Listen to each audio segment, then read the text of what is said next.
Well, good afternoon. My name is Mike Broomfield and welcome to today's webinar on vendor rebates, how to manage complex deals and drive margins. I'm very pleased to welcome everyone and we hope that the next 45 minutes will be extremely valuable for you. The goal of today's webinar is to help you understand how to manage complex rebate deals, how it's possible to drive better margins through procurement excellence, and to explore the possible return on investment. So during the webinar, we'll be discussing how this can be achieved using some customer examples. At the end of the session, there will be an opportunity to ask questions through the question pane on your control panel. So I'm very pleased to introduce our presenters. We have Andrew Butt, who is the Managing Director and co-founder of Enable, who developed the DealTrack solution, and Richard Picard, who is an international procurement professional who's got vast experience, particularly in building material supplies. So in terms of an agenda, we'll be looking at what are the common challenges when trying to manage complex vendor rebates, how those challenges can be overcome, and we'll be hearing from Richard about his experience implementing procurement methodologies and processes used to drive extra margin that DealTrack can support. So now what I'd like to do is hand over to Andrew, who will take you through the first part of the webinar. Thank you very much, Mike, and I'd like to add my welcome to everyone here as well. So in terms of setting the scene, rebates are a very interesting topic and something that's referred to using many different terms. So in front of you are just some of the words which are often used. Some of the common ones we come across are retros, which is all about claiming retrospective benefits after a purchase is made, for example. Also, terms in annual terms agreements, so negotiating typically calendar year deals where rebates can be earned when certain targets are met. Overriders is another common one, so basically an additional 1% or 2% or 5% income over the top of everything else that's been agreed. So many different types of kind of terms agreements. And in addition to that, we come across people managing special deals where there might be short-term promotions, and contract support is another concept where it might be specific customers are able to get additional support when they buy certain products. So lots of different types of rebates to manage, and this applies equally to buying groups as it does to distributors, wholesalers, and merchants. In terms of the common challenges, we've identified several here which we come across all the time. One of the major ones is companies actually missing rebates, and the reason for that is often because they are not able to calculate them accurately, and really rebates are just approximated, and that means often we see rebates are not being claimed in full. The deals are being negotiated, but they're just not being fully claimed. Another big issue is the lack of true visibility on profits, because for so many companies, rebates make up a huge percentage of their profit, and because of the need to accrue for rebates and account for them on a monthly basis, where there are manual systems in place, it's very common that accruals are incorrect, and companies may think they're making a profit and then find out months later that they're actually making a loss, which is clearly very challenging. Often there are very manual processes in place to claim rebates, and that means it takes a long time from the point where they are due to the point where the money comes in, resulting in poor cash flow.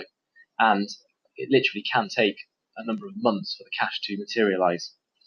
And the final one on this slide is missed opportunities, which is one of the areas that Richard will pick up on later in terms of once you've got a lot of data on your purchasing and rebate opportunities, then how can you use that to drive more business, drive better business, and increase income? And so many companies are missing opportunities because they just haven't got data. In addition to that, understanding the actual net margin on a product can be very difficult, because depending on the deals you have in place, it may be that the actual true cost price is different from one month to the next, and that might depend on who you're selling it to. So actually understanding the net margin is often a really big challenge. And we see so many cases where companies are arguing with suppliers because they have different views on what's been agreed, or they're not sure what's been agreed. So having that kind of lack of visibility does lead to poor supplier relationships, and again, can prevent the business being maximised for both your business and the supplier. There can be some real risks associated with failing to manage rebates correctly, and where rebates are a huge percentage of profit, and if they're not managed correctly, it can literally reduce the value of the business. And the final one, in terms of these really common challenges, is financial compliance. And we've probably all seen stories in the news about big, well-known corporate companies that have simply failed to account for their promotional money and their rebate money correctly, and that's actually led to fraud in some cases. So quite a minefield, really. So what are companies typically doing now? What we tend to find is a lot of people are still using paper-based systems. They negotiate deals on bits of paper, and those papers are filed away. So they may have been really carefully negotiated, but it's impossible to really maximize those deals in a filing cabinet. Email is commonly used, and we see massive email threads going backwards and forwards between companies and their suppliers, with agreements being reached, and often people will leave, and then trying to actually trawl through people's inboxes can be very, very messy, but certainly it's a common method. Microsoft Excel, of course, appears to be the answer to almost every problem, and we've seen many companies that have complicated spreadsheets. Often they might have one spreadsheet per supplier, and then they're trying to account for rebates on there, but often a huge amount of manual work and very time-consuming to manage. Now, ERP systems like SAP and Oracle and Dynamics AX, they do have some rebate functionality, but it tends to be very limited. And in the companies we work with, they have a lot of complexities when it comes to different units of measure. It might be value or volume-based rebates. It could be complex requirements on how that rebate is managed and distributed. So actually trying to do it all in ERP is very difficult, and many companies have come unstuck. So what that tends to result in is a lot of approximation, where even though an individual rebate amount is due on a particular product and an individual product basis, companies will tend to just try and approximate at, say, product group level and make do with that. Sometimes companies bring in outside providers, profit recovery companies that can look through the data and try and find the missed opportunities and the missed rebates. Again, that's very sort of hit and miss based on humans, and can be very expensive because these companies tend to take a percentage of what they find. Some companies rely on suppliers actually feeding in the data. So we work with a number of companies where they ask their suppliers to actually tell them what spend has occurred and what rebate is due. And that can be a good part of the solution, but being completely reliant on your suppliers is quite risky. So many different approaches at the moment. What I'd like to tell you is how DealTrack came about, and then how it can address some of these challenges. So DealTrack actually started life within a company called DCS, and DCS is the largest distributor for health and beauty products in the UK. Started in 1994, it's now grown to around £200 million turnover, and it's actually a privately owned business, distributing products for the companies you can see on the slide, so Procter & Gamble, S.E. Johnson, Colgate, and so on. And as you'll see on this slide, the income that DCS receives from suppliers is actually about £12 million a year, and that is a huge percentage of the gross margin, so really big amount. And DCS has a whole range of challenges, and this is going back now more than 16 years, but one of their big challenges is that they were having to actually finance up to £3 million of rebate at any one time. The systems for claiming the rebate were very manual, and it took so long to claim it that it did create that very high kind of working capital requirement, which for small business at the time was a challenge. The deals were also very complex, so many of them were specific to certain customers and also certain products. Some were based on what they bought, some were based on what they sold, some were actually based on both of those things. Many different units, so they might buy in pallets, they might buy in units, it could be by the case. And sometimes it could be fully retrospective, so that when they actually got into a new band of purchasing, then that new band would apply right back down to zero. So lots of complexity to manage, and a real need to see who was approving what and what the audit trail was. As I've already mentioned, the time it took to calculate at the end of each month, for example, what was due, and then how to distribute that correctly across the business was really, really challenging. So all of this actually led to DealTrack originally being created. And to introduce DealTrack and what it does and how DealTrack can address some of these challenges, you'll see here a sort of map working from left to right. So if you imagine your business at the top and then your suppliers at the bottom, then the way that DealTrack tends to work is it pulls in master data such as what your products are and what your branches are and who your customers are and who your suppliers are. And it then allows you to model your trading agreements. So you can set up every form of rebate, as we showed on that very first slide, all the different variations of that. And you can model all the different units of measure. You can create all of your different deal lines. You can set them as value-based, volume-based, and so on. And once those are set up, there's then an approval system so that your suppliers can actually see and approve the deals, and your business can also approve them internally.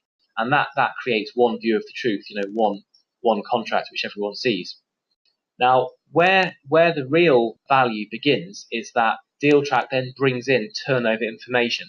So it brings in maybe your goods received, sales, purchases, and it can even allow suppliers to report as well on what they are selling to you. So all those things can be taken into the mix. And DealTrack then actually reconciles all of that turnover information with the trading agreements at the most granular level and calculates the retrospective income for each product, for each branch, for each period of time at that really low level of detail, and can report on that to everyone within your business and also to suppliers, so suppliers can see what rebate claims are coming up. And a lot of that is then about margin reporting and also providing reporting that you can act on to actually take better opportunities, which again, Richard will spend more time talking on later. But as a bare minimum, it allows you to raise all the invoices that are due. The invoices can be produced automatically. They can be pushed into your accounting system, and it can create accruals, pricing information, and also push that to wherever it needs to go. So in one sort of summary, that is what we created within and for DCS. And for DCS, a number of immediate benefits were achieved. We immediately found lots of rebate that wasn't being claimed because it simply was falling through the cracks, wasn't a proper system in place previously, and we accelerated actually £1 million per month of cash by basically claiming it as soon as it was due and reducing that kind of lead time by 4 weeks, resulting also in bank interest being saved of £40,000 per year. There were a couple of full-time people who were just literally turning the handle on this manual system before, and they became free to actually work on the data and work on something hopefully approaching Richard's procurement excellence, which we'll hear about a bit later. And there's a whole range of softer benefits around the visibility that this brings and transparency, and again, getting everyone on the same page. So in the case of DCS, they got a return on investment in under 6 months. And being a fast-growing company that had grown from 0 to £200 million in not that many years, DCS decided to actually spin this off as a business. So that is how DealTrack was formed, and that has now been trading for over 16 years. So fast forwarding to today, DealTrack has been implemented now for a whole range of companies, and this is just a small selection of them on the screen now. The way the software works is there's a core component where you can model your master data, you can model your deals, and it has a whole range of rebate mechanisms that you can set up to accommodate all of the different agreements you've reached. And in our experience now over 16 years, we really do think we've come across most of the mechanisms that companies tend to use, which is really a very, very long list. So all of that is built into the core, and around the periphery, there are then modules which can be switched on and configured to each client and to extend the capability. So as an example, the notifications engine can send you targeted notifications. So if you're quite close to approaching the next band of purchasing and you could earn a much better benefit by ordering a few extra cases, it will actually alert you through the system or perhaps by email. And then with the supplier portal, that allows suppliers to log in, to view the contracts and the deals online, to approve them, to maybe enter sales information. So it creates a central focal point for suppliers. We can also link in by interface services to different systems in your business and provide a whole range of reports.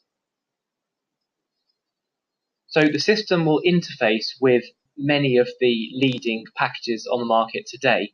If you think of DealTrack as being a library of all of your contracts and deals, we do need to then pull in transactional data or turnover data, such as goods received or purchase orders or sales orders, and we can go and get that from systems like Oracle and SAP and Dynamics using a modern API approach. So just to give you a quick glimpse, I've talked a lot about the concepts, but the system is actually very simple and easy to use. It's accessed in a web browser. And what we can see here is having logged in, I'm presented with a list of suppliers. I can apply permissions, so different users can access different suppliers and very easily get to where I need to get to. I actually go into this and then model my deals very, very easily.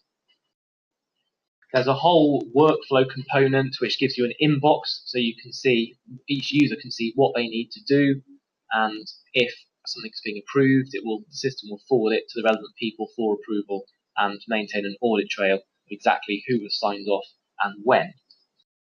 And what that then results in is the creation of a really nice contract.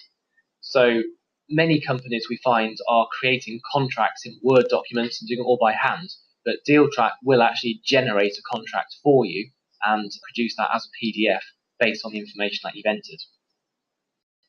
Now, critically, having modeled your deals and generated these nice looking documents and then pulling in the turnover data, what's really important is, of course, to be able to report on the output, report on what are the purchases, what is the rebate, what have we earned so far, and where do we think we're going to go this year. And there's just a couple of screens here which really show how I can plot for a particular supplier where I'm at so far, which is a solid line, where I might be by the end of this 6-month period, which is a dotted line. And then I can quite easily bring in another supplier, for example, and see what's going on there. And there's endless permutations of what you can pull out. And in a minute, Richard will talk about some of the methodologies he's used to really maximize opportunities and negotiate better arrangements with suppliers that this type of software and reporting can support. So I'm about to hand over to Richard. Before I do, just wanted to quickly recap that we've tried to set the scene on what we're talking about with regard to vendor rebates. We've really looked at some of the common challenges that we've come across over the past 16 years in this space and what companies typically do now. We've explained how we developed DealTrack and the circumstances in which that came about, and I've attempted to very quickly show you how DealTrack can address some of those challenges. So what I'd now like to do is hand over to Richard, who will talk about how some of this can be used in practice. And yes, I will just hand over that now. Hello, Richard. Okay, thank you very much, Mike, Andrew. And thank you for the opportunity for me to share a little bit about my experience in my journey over the last few years towards procurement excellence. Before I do that, just give me a quick introduction. Okay, just as a quick introduction about myself, I'm 49 years old, happily married, 2 kids. I'm a Dutch native, and I have been working in basically all my professional life in either the construction industry or the building materials products industry. I recently moved to a new company. Over the last 5 years, I worked for a builder merchant company in Europe. What we found when I started there is basically an organization that has grown by acquisitions in a very fast way over the several years. So we had different countries, different systems, different languages, etc., etc. So when we started this procurement excellence journey, we said, okay, what are the key focus areas we want to focus on? And we said, okay, we need to develop our private label ranges. At that moment, we did not have a very high level of private label share. And we also said we need to focus much more on category management and sourcing. Typically, we were negotiating year-end deals based on sales and bonuses.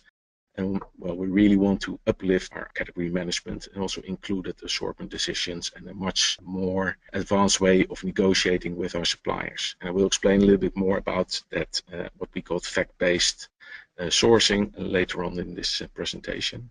In the end, the goal was to realize margin improvements and also make sure that it were sustainable improvements, so not just one-offs. The overall process we chose was, first, we said, okay, we had to make a difference in how we treat our suppliers. So we said we have typical suppliers with high brand value and typical suppliers with low brand value. Overall, low brand value sourcing is relatively easy because you can always look for competition and there is the option to choose for another supplier. With high brand value suppliers, that's much more difficult. You cannot say to a high brand supplier, we are not going to do business with you anymore. That's where we introduced what we called fact-based negotiations. Let me explain a little bit more about that. Fact-based was actually focused on not only negotiating on sales and year-end bonus, but actually started discussing tangible facts based on a fair share principle with suppliers. And based on all the data we collected and the experience we had with the supplier, we prepared a storyline for negotiation. Key part of this was that we looked at what we called adjusted gross margin, actually the real margin. Often what we see in retail and wholesale is that we negotiate with our suppliers based on either total sales with the supplier and see whether that increased or decreased, or the gross margin. Really insight in adjusted gross margin is much more complex because most of the times the back margin is not in the systems. So what we were looking for, and at that time we were doing this all manually by Excel sheets, looked in per item or category or supplier. What's the gross margin? What's the bonus? The year-end rebates, logistical components, and actually calculated the adjusted gross margin. And I think in this area, a tool like Andrew just discussed, a DealTrack, can really be helpful to make this transparent. Next to the adjusted gross margin, you will look for other facts you can use in negotiations. Actually, most important is you look for the fair share. So what's the share of this product group in terms of sales in relation to the contribution to the net margin? And if that's off balance, well, you need to look for that can restore this balance. You can look for a share of promotions, market shares, etc. The more details you can get, the better. You can prepare your negotiation storyline. I will skip this slide for now because actually in this slide it shows what's really the basics of what we call fact-based negotiations. For every supplier and every product category with our suppliers, we looked at their sales performance based on share of sales in a particular category, and we looked for adjusted gross margin performance. Basically, what's the percentage share of margin in this category for this particular supplier. And for each supplier, based on the facts, we negotiated always 3 negotiating scenarios. One is, okay, is there opportunity for growth? Do we see other suppliers in this particular category so we can create opportunity for growth? But if we want to grow our share of sales, then of course we wanted to have a higher share of margin from that supplier. That's what we call fair share, and of course it's our definition of fair.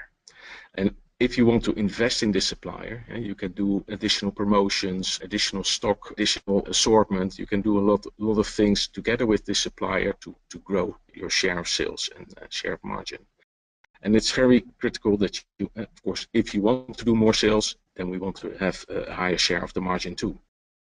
The second scenario was restore the status quo. So if we are at a specific level of sales, well, at least we want to have the gross margin or the adjusted gross margin which is related to that. And if the supplier was not interested in growth or restoring the status quo, we were looking for negative scenarios, because then you need to balance your cost and the investment in that supplier or the products with your sales.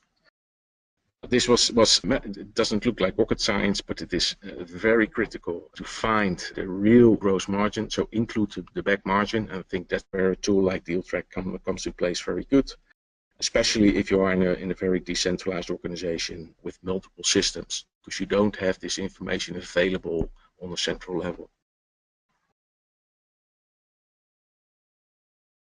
So, just to summarize a little bit about fact-based negotiations, it puts the buyer in the driving seat. I have to say there is no standard. This is not a quick fix, because you need to be creative about, okay, what can I do to this supplier or this product category? And there's no one way that fits all. You really need to get your back margin transparent, at least on category level, preferably also on item level, but that's much more difficult. Category level will definitely work. Find and use facts. And basically I always say everything counts. Everything you can put on the table in negotiations with suppliers, you can use to develop the 3 different scenarios. Also involve sales, logistics, marketing and finance, because they might come up with arguments to make this work. It's also interesting to look at what can we do on the logistical side or on sales or on marketing to put in the basket of negotiations. Be creative and rigorous. First time you apply this, it is different, but suppliers do find it very interesting because you were looking at the opportunity. And at least you will never say to a supplier, we will not do business with you anymore, but it's more or less, well, we do more business with you or we do less business with you. Make sure data is consistent.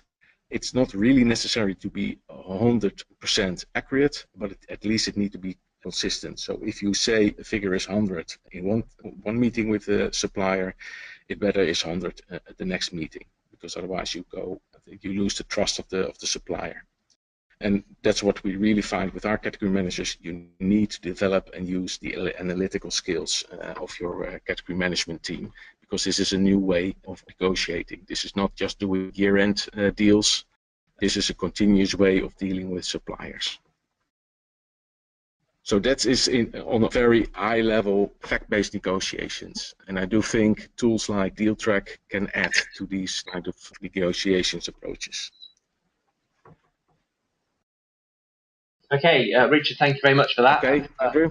Yeah, very informative. So thank you very much. And just to kind of bring that back now to what we were talking about earlier, and what the return on investment on a tool like DealTrack might look like.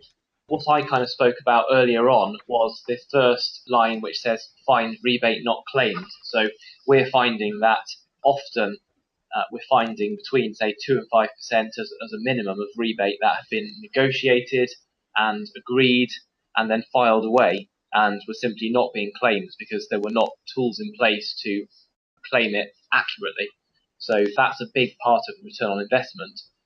In terms of cash flow, if we can bring in the funds quicker, then we can reduce bank interest and improve headroom. So that's been typically in the range of 4 to 15% of bank interest levels, depending on how big the rebate is.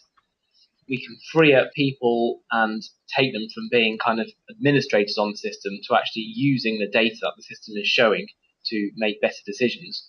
And the final point on there about earning additional rebate is really all what Richard has been saying about how you can use this data to have these fact-based negotiations and achieve a better outcome. So with all of that kind of put together, what we're seeing is that companies that have a supplier income of more than £12.5 million sterling per year, maybe $16 million per year, can really get a compelling return on investment with a system like this, usually in less than and in no more than 6 months. If that is as little as $5 million per year, then there may be a return on investment, although we need to look closely to see if that's the case.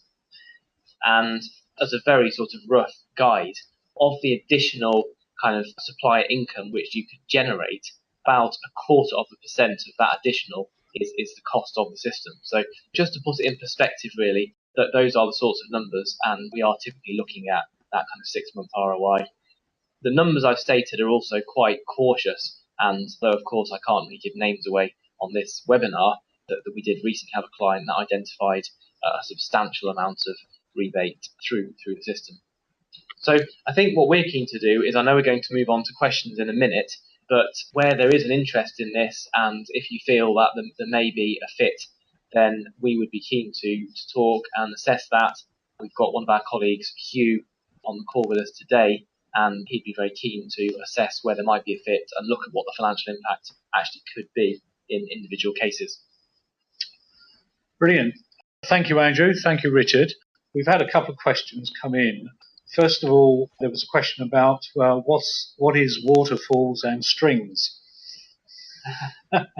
Andrew, perhaps you want to answer that one? Okay. Well, again, Richard may have a view on this as well, or may have heard of this. It's all terminology. But what we often find is a deal is negotiated where a company earns, let's say, 5% of spend on certain products, and then there is a further deal which earns on a different basis, but it's after the income from the first deal has been deducted. So the basis for the basis for the second deal is after the income from the first deal has been deducted, and it can go down. So that can be a long string or a long waterfall, and you might have a string of say 5 or 10. So calculating that as you go down that string can become quite challenging without a system. Great.